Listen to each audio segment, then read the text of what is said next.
Flight 447 was already under control, and nobody knew they were about to die. April 15, 1954. Detective Frank Morrison settled into Seat 12A of Trans-Pacific Airlines Flight 447, bound for Tokyo, a routine international flight that would take 14 hours to cross the Pacific.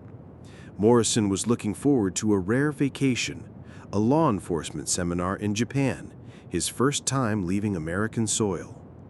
But somewhere above the endless ocean, between the cocktail service and the dinner hour, someone had taken control of the aircraft. Not with guns or threats or dramatic announcements. This hijacker was different. This hijacker had been planning for months, knew every passenger, every crew member, every system on board. And by the time Morrison realized what was happening, they were already 200 miles off course, flying toward a destination that didn't exist on any map. Trans-Pacific Airlines Flight 447 was the crown jewel of commercial aviation in 1954. A Douglas DC-6B configured for transcontinental luxury, with only 4th-2 passengers and a crew of 8. The ticket cost more than most people earned in a month, attracting businessmen, diplomats, and the occasional detective on official business. Captain William Dutch Kellerman had been flying commercial routes for 15 years. His co-pilot, James Morrison, no relation to the detective, was a war veteran with impeccable credentials. The flight attendants, Patricia Walsh and Marie Dubois, were chosen as much for their language skills as their service training. The passenger manifest read like a who's who of international commerce. Richard Blackwood, oil executive bound for Tokyo negotiations. Dr. Elena Vasquez, a psychiatrist attending a medical conference. Ambassador Harold Worthington, returning to his post in Japan. And Detective Morrison, looking forward to his first break from crime fighting in 3 years. The first sign something was wrong came during the meal service, 6 hours into the flight. Morrison noticed that the coffee tasted different. Not bad, just different. He mentioned it to the flight attendant, but Patricia Walsh insisted the coffee was from the same batch served since takeoff. That's when Morrison realized he hadn't seen anyone use the lavatory in over 2 hours. In fact, now that he thought about it, most passengers had been unusually quiet during the meal service. Too quiet. Too compliant. But the real revelation came when Morrison stood up to stretch his legs and noticed something that made his blood run cold. The window showed stars, but they were in the wrong position. Either the navigation instruments were malfunctioning, or Flight 447 was flying in a completely different direction than Tokyo. Morrison's detective instincts took over. He began observing the other passengers more carefully.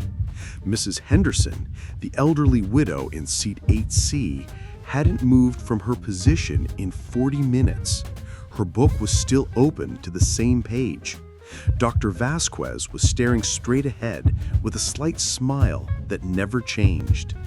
The businessman in seat 3A was writing in his notebook, but Morrison could see from his angle that the man was just drawing the same circle over and over again. The ambassador's wife was knitting, but her needles moved in a rhythm that produced no actual knitting. Morrison approached the cockpit door and listened. He could hear the captain's voice, but the conversation was wrong. "Roger, changing course to bearing 180, Kellerman was saying. But Morrison knew enough about flight paths to know that bearing would take them toward nowhere. Open ocean. That's when Morrison noticed flight attendant Patricia Walsh watching him. Not casually, intensely. Her smile was professional, but her eyes were calculating. She approached with a coffee cup in hand. "Mr. Morrison, you look tired," she said sweetly. "Perhaps some coffee would help you relax." But Morrison was already putting the pieces together. The coffee that tasted different, the passenger's strange behavior, the course change. Someone had been drugging the passengers, keeping them docile while the aircraft flew toward an unknown destination. Morrison politely declined the coffee and returned to his seat, but his mind was racing. This wasn't a traditional hijacking. This was something far more sophisticated. Someone had taken control of Flight 447 without anyone noticing because they had made sure no one would be capable of noticing. Morrison had to work fast. He estimated they had been flying off course for at least 2 hours, which meant they were hundreds of miles from their planned route. But more importantly, he had to figure out who was controlling the situation without alerting them to his awareness. The first suspect was obvious: Patricia Walsh.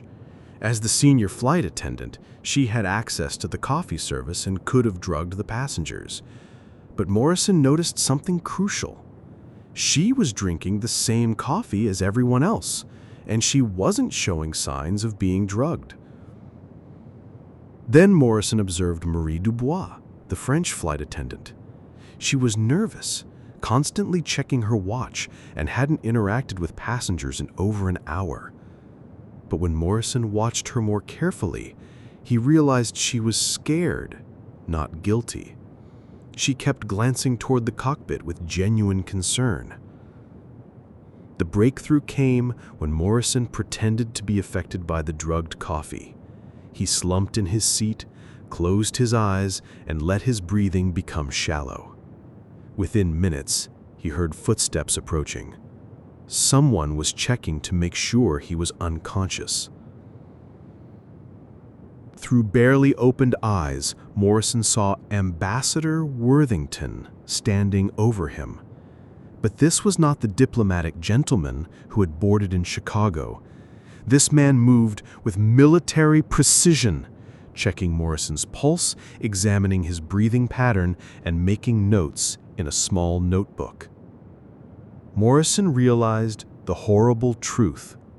Ambassador Worthington wasn't a diplomat at all. He was the hijacker. But not just any hijacker. This was a professional operation. Worthington had drugged the passengers with a substance that kept them conscious but compliant, making them easy to control while he redirected the aircraft. But Morrison also realized something else. If Worthington was checking on him personally, it meant the fake ambassador knew exactly who Morrison was. This wasn't a random hijacking. Detective Morrison had been targeted. Still pretending to be drugged, Morrison listened as Worthington moved through the cabin, speaking quietly to selected passengers. But these weren't random conversations. Morrison realized that at least 4 other passengers were part of the operation. Dr. Elena Vasquez wasn't a psychiatrist. She was the one who had formulated the drug being used to control the passengers. Richard Blackwood, the oil executive, was coordinating with someone on the ground via a hidden radio. Even Mrs. Henderson, the sweet elderly widow, was part of the conspiracy. Morrison overheard enough to understand the scope of the operation. This wasn't just about hijacking Flight 447. This was about eliminating Detective Morrison. His recent cases had exposed corruption that reached into international organizations. Someone powerful wanted him dead, and they had arranged for him to disappear over the Pacific Ocean. The plan was elegant in its simplicity. Flight 447 would disappear from radar, presumed crashed. The drugged passengers would be unconscious when the aircraft was ditched in the ocean. Morrison would be dead, and anyone who might have witnessed his elimination would die with him. But Morrison had one advantage the conspirators didn't know about. During his investigation of the Copper Ridge mine case, he had developed a resistance to certain types of sedatives. The drug that was keeping the other passengers compliant was affecting him, but not enough to prevent him from thinking clearly. As Worthington returned to coordinate with the cockpit, Morrison realized he had perhaps 30 minutes before the aircraft reached the point of no return. 30 minutes to save not just his own life, but the lives of 37 innocent passengers who had been drugged and condemned to death simply because they were on the wrong flight. Morrison waited until Worthington entered the cockpit, then moved quickly. He had to disable the drug distribution system first. Dr. Vasquez had rigged the aircraft's ventilation system to keep dispersing the sedative throughout the flight. But as Morrison worked to shut down the drug system, he felt a hand on his shoulder. Richard Blackwood had been watching him. "Detective Morrison," Blackwood said calmly, "I was wondering when you'd realize you were awake." Morrison spun around, ready to fight, but Blackwood raised his hands peacefully. "I'm not part of their operation," he whispered urgently. "I'm CIA. We've been tracking this conspiracy for months. You were the bait to draw them out." The real Richard Blackwood explained rapidly. The CIA had learned that an international assassination ring was targeting American law enforcement officers who had uncovered foreign corruption. Morrison's cases had made him a primary target. Flight 447 was a trap, but not the kind Morrison had thought. But even with an unexpected ally, Morrison faced an impossible situation. The conspirators controlled the cockpit, had armed operatives among the passengers, and were minutes away from their planned ditching point. The drugged passengers were beginning to stir as the ventilation system shut down, but they were still too disoriented to help. Morrison and Blackwood had one advantage. The conspirators didn't know Morrison was fully conscious or that Blackwood was CIA. They coordinated a desperate plan. Blackwood would create a distraction in the main cabin while Morrison fought his way into the cockpit. The plan worked perfectly. As Blackwood accidentally triggered the emergency oxygen masks, creating chaos in the main cabin, Morrison burst through the cockpit door. He found Captain Kellerman unconscious and the fake Ambassador Worthington at the controls. "Detective Morrison," Worthington said without turning around, "you're more resilient than we expected, but you're too late. We're already over the drop zone." Morrison could see the altimeter showing a rapid descent toward the ocean. But Morrison had one last card to play. Morrison had spent years studying human psychology through his cases. He knew that Worthington's calm facade was hiding desperation. "Your escape plan depends on that submarine surfacing exactly on schedule," Morrison said. "But I've been awake for 2 hours. I had time to use the radio and report our position to the Coast Guard." It was a bluff, but a calculated one. Morrison could see doubt creeping into Worthington's eyes.